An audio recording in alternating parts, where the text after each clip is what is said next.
We're going to be talking about a death, and one that I'm actually quite happy to talk about. Now, why am I quite happy to talk about this? Well, the person we're talking about today is a guy called Bill Henderson. For those of you who don't know, he is pretty much what people generally consider to be the father of internet quackery. This is the guy that first went on the internet and started preaching his quackery online and became quite a big name, and since then he's spawned several others like Ty Bollinger, for example, who credits him for getting his big break, and that's why we got the truth about cancer. But other than that, he's been pretty much around everywhere. He's said pretty much anything you can think that the Quack said, he's said it, or he probably was the first one to say it.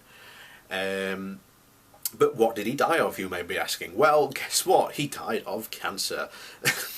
So, turns out this is, I don't know, poetic justice, maybe? But, PN, what else can you say? This is a guy who encouraged, who knows how many countless people went to him for help, or thinking that he could cure their cancer, and ended up dying.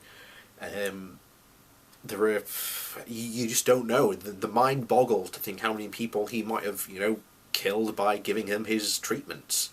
It's unbelievable. You don't know what to think about a guy like that. But I'm glad that he's dead. I really am, because again, this is another